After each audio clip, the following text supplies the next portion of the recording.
See how I just like went right through them?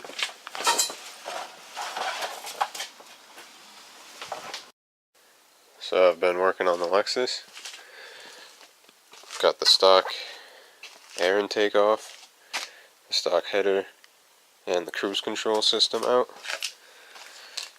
I've got the Chinese GT3582 62mm journal bearing turbo with a CX Racing manifold. For the oil feed, I have a Mijimoto sandwich plate down there. These 2Js don't have oil pans like the Hondas at all. It's like a weird dual design, and these cars have the front subframe like right in the way, so it's a process to get an AN fitting or anything just attached to the oil pan for draining. To avoid all that, I know I was looking into what people did for like rear mount turbos, and this was like a cheapo pump that should do the job. So it just comes from a 90 right out under the turbo there. Little hose right here. Pump's gonna suck it up all the way up the hose and right into an intake port on the valve cover. So I'm hoping that this works out. There's also hardly any space to hook up anything to the front of the turbo here. I've been looking into it. I can remove the heat shield that's under the distributor. That won't really free up much room, but apparently I could use a Toyota 4Runner V6 distributor cap. The 4Runner distributor has the plugs mounted up and down instead of on the side like this, and that would give me hopefully enough room to get something on the intake of the turbo there. Gonna be the first start with the turbo here in a second. Do a test fire of the pump. Got it on a fuse.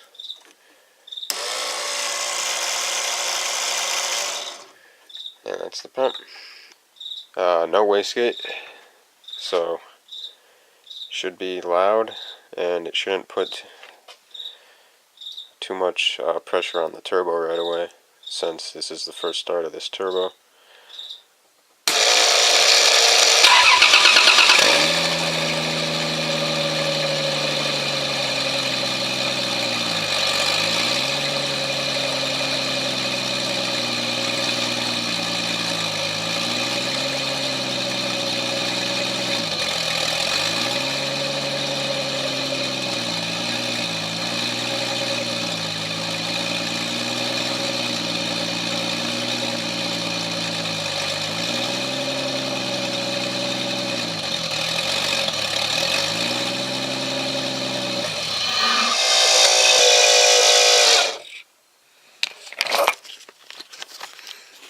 Well, I'd say that went pretty good. Check engine light was on, and it was running kind of funny, probably because I have no oxygen sensors hooked up at all. And also I'm not 100% sure if running the MAF like this messes with it either. And I also have what I'm pretty sure is for the traction control system unplugged right there. But that seemed to work pretty well. I still need to get I gotta get these warm to slide them on all the way, and then I'm gonna get clamps for them, and then also a clamp for right there. But everything else seems pretty good. Got a downpipe for it. Should go right on. I have the stock oxygen sensors. They should go right on. Keep the stock computer happy. I don't have an engine management system for this yet. I don't even have all of the intercooler piping. I do have the intercooler. This still has quite a ways to go.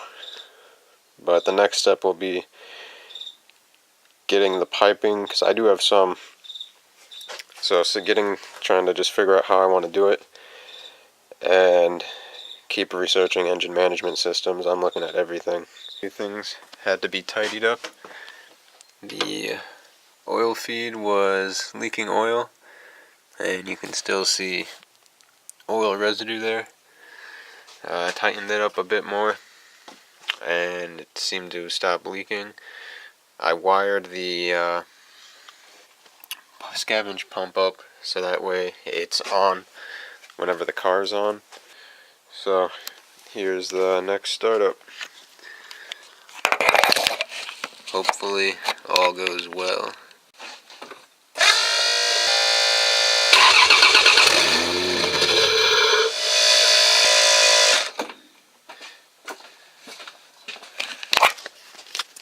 Well, that was a fail. I forgot to slide this little guy on here. Make sure it's not touching the really hot side of the turbo. Okay, here we go. Attempt number 2.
Oh yeah.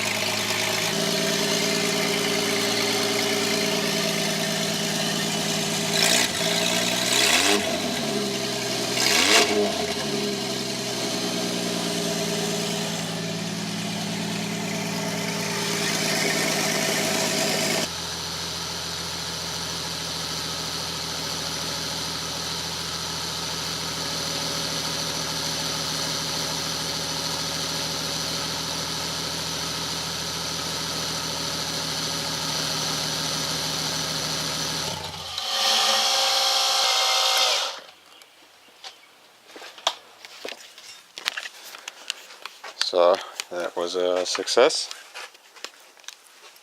The scavenge pump works. Everything seems to be working pretty good. It's like obnoxiously loud because I don't have a wastegate on. So it's just fully open wastegate, which dumps like right down there. But yeah, I'm pretty excited for this one. Next up will be figuring out the piping situation, which I've totally cleared everything out of this front area here, so I got tons of room. I got a big ass intercooler for a Supra that's going in here, but the piping is what I need to figure out. The idea so far is this way they got a nice little hole for here, but also this plastic piece can come out, and that should give us quite a bit of room to maybe get a 2 or 2.5 inch pipe through here. But the outlet of the intercooler will be right here approximately. So we're thinking this arm just right down to here. The other side will be right down there. So we're thinking a swing around and come up right there, and we're going to come over the motor like this and then go down. The main issue I see with it is hood clearance. Now, I've used spacers for the hoods on the Honda stuff to get extra clearance, and I'm not exactly sure how that would work with this because this has like a dual hinged hood design, So the hood, like, when it closes, not only does it close, but it also will close and then go back. Yeah, see that huge gap there? So it like closes. It's fancy, right? It's a Lexus. It's running mint right now. No check engine light. No, it just runs mint. 247,000 miles. Running mint. So that's where this sits. Piping, and then, oh yeah, computer. I've been researching more and more. I think I'm going with an AEM FIC6 without any type of plug-and-play kit. All the plug-and-play harness jumpers all cost like more than the computer itself. So it's probably like a few hours of wiring to install it. I'm just gonna do it. And this is where I relocated the engine coolant box. Fit right in there real nicely. The little line just right along the battery, right up to there, because that was sitting right here originally, and it's pretty deep, so it was like right in the way of the intercooler. But I'd say this is coming along pretty nicely. Don't have a lot into it, you know, always using the cheap parts around here.